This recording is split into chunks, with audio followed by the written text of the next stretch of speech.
Hi everybody, I'm Robert Youshock, and today I'm going to be breaking down the elements and my design choices of Project Fugue, my capstone project. So we're sitting here in, I guess, the spawn room. We have this bed here, kind of to me signifies a dreamlike state. You can see the skybox is exposed from the bottom. We have just a clear plane or cube, so we get that nebula effect going on. I'm trying to really emphasize that we're in this dreamlike outer world space. As we move into the first room here, you would have heard two dialogues introducing what this piece is about, that sort of thing. We keep the open air format with some windows essentially. We have this table rather than be right on the entryway here as if it was like something you were to throw bags on. We threw it on the wall at a weird angle, just sort of to represent that this is not just a normal sane place, although this may have just the normal structures and areas of a regular museum, minus the fact that I suppose there wouldn't be a bed set in the entranceway. We want to kind of mix that reality, if you will, between dream state and like more of a realistic building. So we have a little very simple movement guide. This is all second nature to most people. WASD. I say that as if it's one word. Some people may have no idea what I'm talking about. So I wanted to include that there in case it wasn't as accessible as I imagined for everybody. So you have the control with the question mark. That comes in later, just signifying that you will need that button, but you will not yet know what it's for. You've now heard, let's see, one audio in the first room. You've stepped into another trigger here, I believe. A final trigger right here. And then you're going to move it here and audio. Our first music track would start playing. You have a art piece, so these are usually just, again, basically just flat cubes. Same thing with the little source card. So we have Superliminal from Pillow Castle, great puzzle game. This is the first piece that you walk up and you can press that interact E key on to trigger the audio. And this is where I start talking about interactive narratives.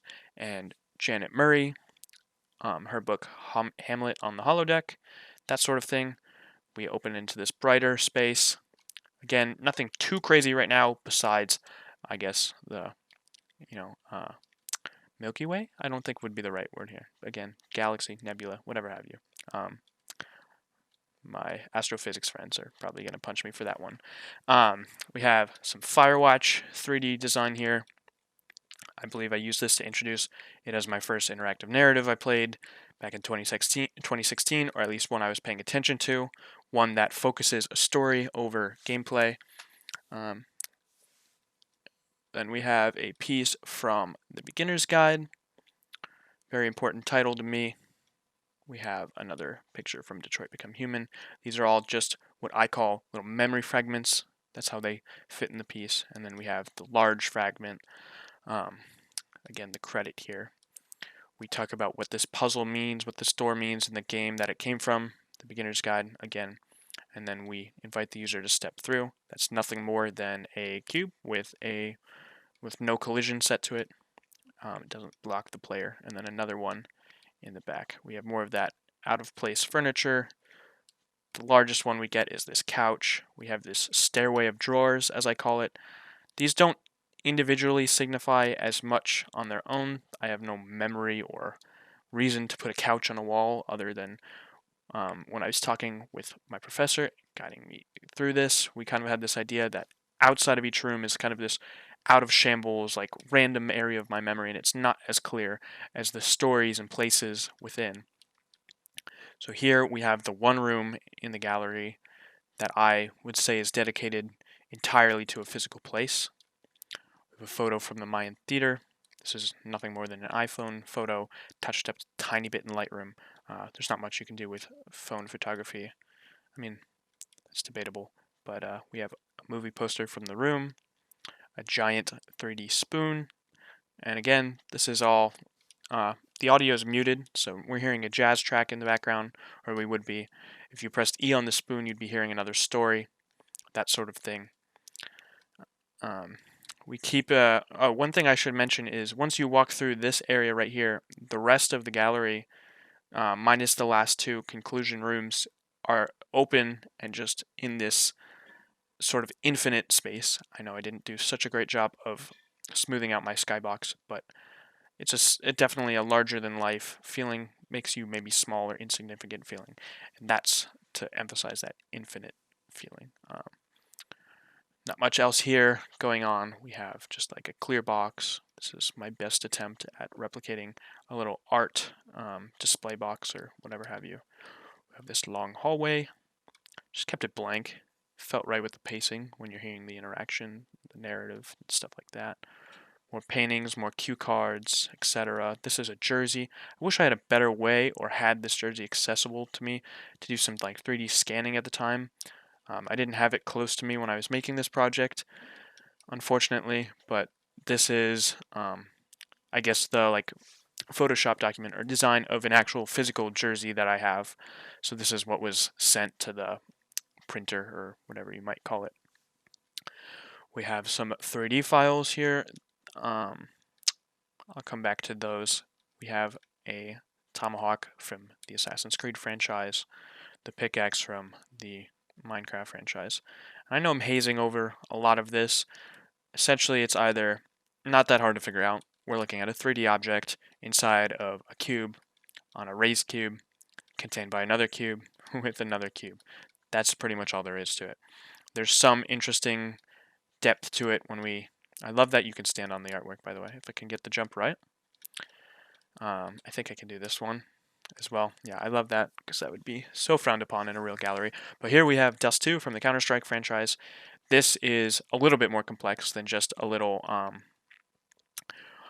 oh god, my 3D terminology is escaping right now. But like the meshes and whatnot and polygons that you would just export from Blender, Cinema 4D, etc. This is an actual map file with a lot of different textures going on, a lot of different lighting elements. You have some pieces that cross over, and technically, I don't know why I just almost pointed on the screen in my mind, but I'm looking at this place in the center of in the center of the screen. This is an enclosed space where you technically can never really see, but it's definitely there. Anyone that's played on this game would know so. You can even see the farther green box connecting from one side of the map to the other. So it's very intricate. It's a bit difficult to import that. Again, not much more else than cubes. I'm very novice when it comes to Unreal Engine. I preference the story and the narration overall. I wanted the aesthetics to not take you out, so I did take some care to lighting. I didn't want too much glitches, but I'm sure you can point out some things. I did take care to getting the paint right, so I wanted this theater room to sort of feel like that, in a way, generic art gallery, where it's usually just a lone bench in front of a screen surrounded on four sides, sometimes by white walls, sometimes in a dark room like this. This to me feels like the ENVD classroom that I've taken at least half a dozen classes in during my time at CMCI. So I tried to replicate a familiar scene. We have the film. This is called nothing more than just like a media source or a meteor texture, I believe. You drop a special little box that loads a little video file, and then I got one of my films playing. And yeah, I think it plays in the probably 24 FPS that I shot it in. Yeah, that's pretty cool. You can set up some triggers as well, so if we step back out here, it'll pause and resume wherever we were. We also have audio. I have some where in the rooms you again can't hear it, but this one plays some piano music as well. And this will remember your position in the track relevant to the game time start.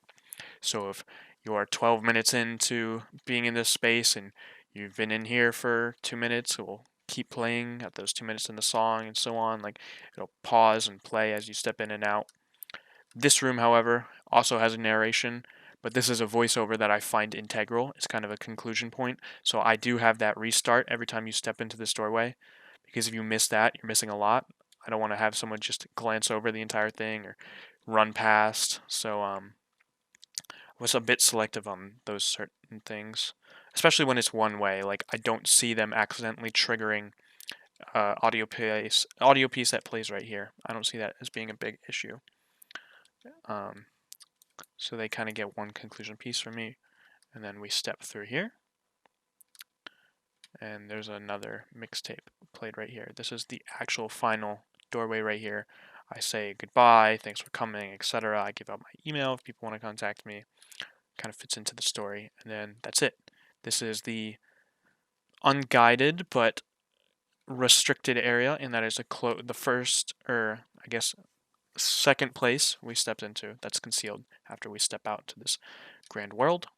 We have, for like 20 minutes, we have music playing. Very long piece. I don't expect everyone to stay the entire time, but I do expect them to reflect or have some thought, hopefully, if I did things at all right, and was inspired by the sources of Stanley Parable and The Beginner's Guide. Hopefully they're in here for at least 5 minutes reflecting, or they come over, they look at the stage, and they look at Red Rocks, and they think about any memories they might have had with the music industry or music scene in Colorado or anywhere they may be. And they sit here, they play my half decent mixtape and kind of vibe out, and that's it. They close the program, and that's it. That's really all there is to cover. A lot of these are just imported aspects, really simple stuff done in Blender. A lot of this obviously isn't just like original. Like these are Daft Punk's helmet. This is deadmau5's helmet. Like it's not meant to be unfamiliar stuff. It's supposed to at least bring up the memory for me, and then hopefully people will understand what I'm talking about based on it being a common thing. Not everyone, for example, recognized Dust 2, but there was a few people in my class that were familiar with Counter-Strike, and they did recognize that. So I imagine that memory and that explanation was like twice as effective. So that's really all I have for a walkthrough for Project Fugue. Thank you so much for viewing my capstone. Goodbye.